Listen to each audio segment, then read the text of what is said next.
everybody, it's your girl Kaale, and welcome back to your favorite webisodes. Let's talk. So with that being said, y'all always know what it is. Let's talk. Should I have a conversation? Let's talk. Let's talk. Let's talk. Let's talk. So shout out to all these lovely people. Y'all have been commenting on videos. And shout out to all y'all. I love every single last one of y'all. Yes, if you've been watching the last two videos, you know that your girl got a new job. That's where I currently am right now. That's why I'm in my car. Because I know I could be passionate and I didn't want to be yelling throughout the office. Anyway, so yeah, thank you to everyone for your love. Thank you to everyone for your support. I love y'all. Y'all know I really, really, really do. Anyway, with that being said, y'all, I have an interesting video. I don't really know how it's going to go. I may get passionate, so excuse me in advance if I get a little loud. Okay? But yeah, that's it. We gonna be talking about friendships. So, let's get into the video. Y'all, we have to be so careful who we call friend. We got to be so careful. When you look at Jesus had the three, we call it the three circles. He had the masses, the 12, and the 3. Everybody who was in the masses wasn't in the 12. And everybody who was in the 12 wasn't in the 3. Well, 4 circles, because then there was the one, him and God. But, you know, everybody who had a place in one place didn't have a place in the other place. Y'all excuse the black under my nail. We painted and the paint won't go away. Anyway, we have to be so careful who we call friend. You have to be so careful who you give access to you. You have to be so careful where you place people. And me and Beth Ann talked about it in a video a couple weeks ago. Like, you cannot let everybody in certain spaces of your life. And it took me to like last year to understand that for real. Because I was the person that's like, it takes me a while to like, I don't run, like, I'm a friendly person and I love people. So I'm always going to talk to people and all that stuff like that. But for me to consider you friend and like call you friend or like sis or bro, that takes a lot. However, when you do get to that place, when I do get to that place with you, like, I'm like that friend that's down like 4 flat tires. Like, I ain't going nowhere. We locked in. Ain't no switching up. Like, I'm here. And I would take on friends. Jesus, I'm just really exposing myself right now. Anyway, I would take on friends who dealt with rejection, who dealt with abandonment, and who dealt with like a lot of trauma. And a part of that was I also dealt with those things, and I was further along in my healing journey than a lot of them. So in my mind, I'm like, oh, you know, I'm helping them. And I got to a point where I would let these people come so close. Like, instead of they supposed to be in the masses, I was bringing them over to the 3. I was bringing them over to the 3, and they would do stuff to hurt me, and I would excuse it. Why? Because they're going through stuff. They've been through stuff. They're still growing. Like, yeah, and I remember people around me. I remember even my parents. Like, sometimes my parents would be like, "Why you keep letting such and such do that to you?" Like, you know, like, why do you keep allowing this to happen? This person doing this person doing that. Like, why do you keep doing that? And I'm like, well, you know, they've been through a lot, and and it's okay. Like, they're growing, they're gonna get better, and all these things like that. And honestly, really and truly, the more I sat with this, the more things kept happening. I remember when I finally got fed up. I do. I remember it like no other. I remember when something in my brain clicked, or something in my spirit, something clicked, something went off, because I already knew that these people were doing a lot of things, and I was excusing a lot of things. But I remember with one of them, because it wasn't just one person, it was a couple of people. But I remember with one person, they were upset because I basically didn't coddle them. Let's just call it what it is. And they went on this whole tangent. You never do this, and you do that, and you do this, and blah, blah, blah, blah, blah, blah, blah. And you are and they went on this whole tangent of a whole things that are not true. Went on this whole tangent. And I remember in that conversation getting fed up. And I'm like, all right, I'm done. Like, I was just like, you know what? I'm done. Like, I can't. Because this is too much. I'm done. And then, after I told them, like, I'm done. Like, I can't do this. Then they switched to like, oh no, like, I'm proud of you. Like, I love you. Like, you've done a lot. You're growing. And I'm like, wait. Pause. Because it's giving manipulation. It's giving abusive relationship. It's giving, you're my boyfriend. You just beat me. And because I told you I'm going to leave, you told me, no, I love you. I'll never do it again. And it was in that moment, like, after that conversation, I had to really have a conversation with Jesus. And I was like, God, why do I keep letting stuff like this happen? Like, why do I keep befriending these people who have all these issues? And it's not even that they have the issues. When they do stuff to me, I let it slide. And I never correct them or never set a boundary. Like, why do I keep doing that? And the Lord was like, Makai, because as much as you think you're healed, you're not. And a lot of times our friendships reflect the places we are. Mighty God. A lot of times the people we gravitate to are they're dealing with stuff that you're also dealing with. So it was literally in that moment, the Lord was like, okay, because you're not healed and you think you are, but you're not. And the reason why you keep letting these people do stuff to you, because you let them in so closely, you don't want them to leave. You don't want to be alone.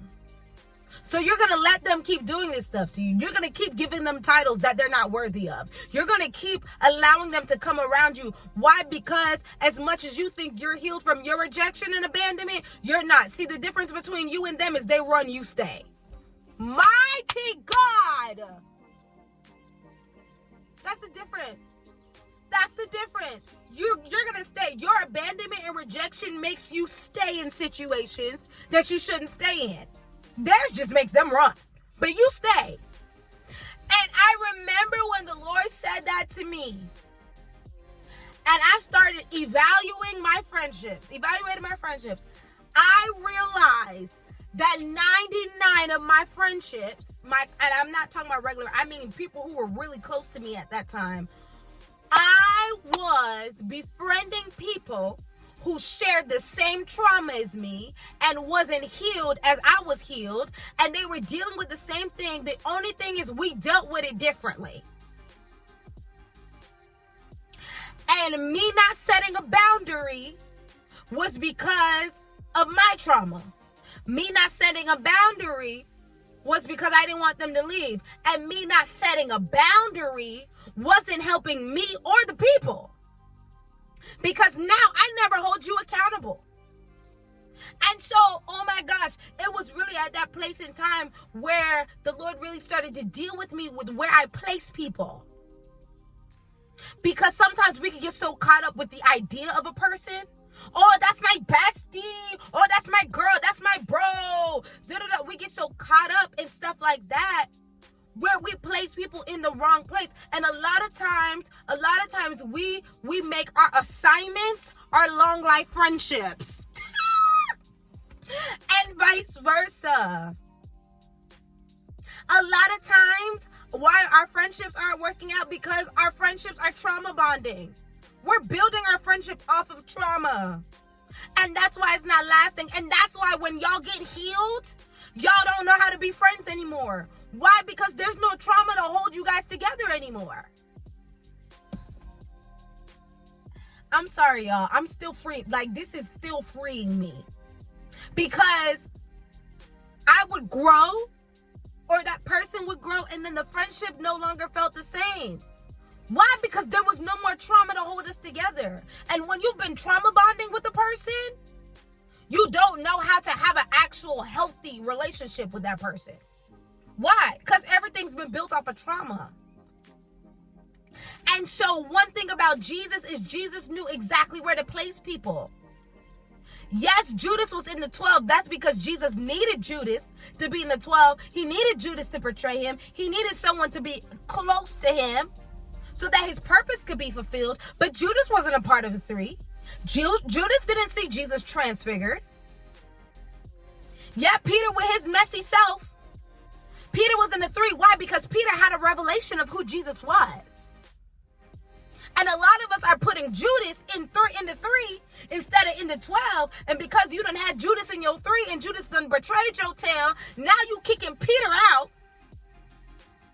The people who are supposed to be in your 3, the people who have a revelation of who you are, because you done been dealing with Judas for so long, and you done had Judas in the wrong place, now you're rejecting people who have a revelation of who you are. And I had to get to a place where I was like, you know what?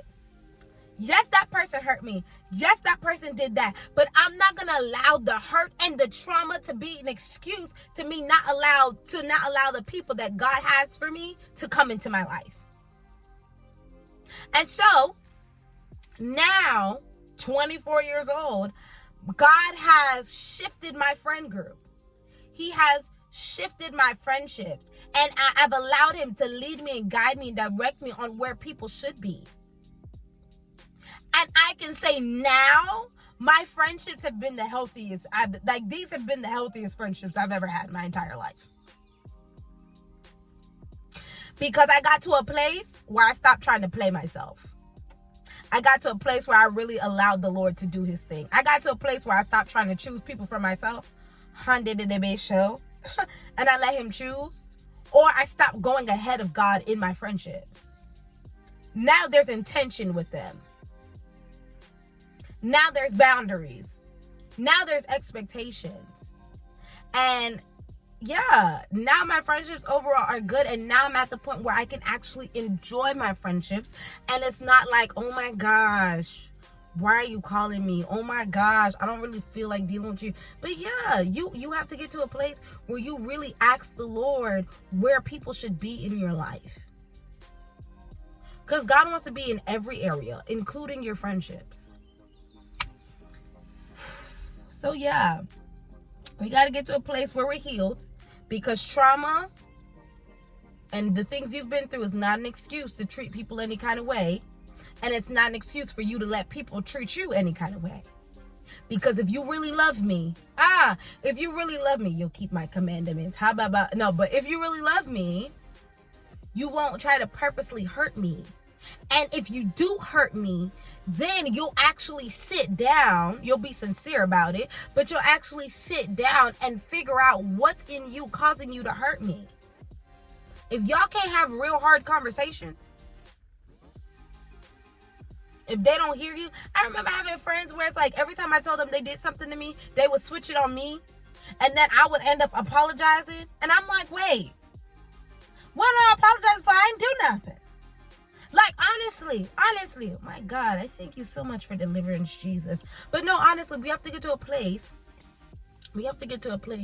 where we know where to put people. And we have to get to a place where we don't bring people in that circle where it's just supposed to be you and God. Because how many of us have put our friendships over the Lord and then also wondered why they went down the drain? Hyundai. And also remembering, this one more thing and then I'm going to go. Also remembering that some people may not have the capacity for certain things about you. That's why you got to know where to place people. And also remember that where you may pour, you may not be poured back into from that same place you poured. And that's okay. That's okay. But when you understand the people you're in relationship with, the people you're in friendships with, when you understand those people, when you understand where they're supposed to be, when you understand the capacity they have, you're not as hurt. Or you're not really hurt when anything happens. Why? Because you know where that person is. That person has been put in the right spot. You know what to go to them for, what not to go to them for. When you have intentionality, when there's expectations, when there's boundaries, where there's understanding of capacity, things don't hurt you. And even if they do hurt you, they don't sting that much because you got an understanding of what's going on. So yeah, I say all that to say, let the Lord lead you in your friendships. Let the Lord guide you in your friendships. Okay, that's it. I'm done because I need to go back into work. This was on my lunch break and all this just happened. But anyway, I hope you guys enjoyed this little video. Remember, your flaws plus God equals flawless. So go in peace to love and serve the Lord.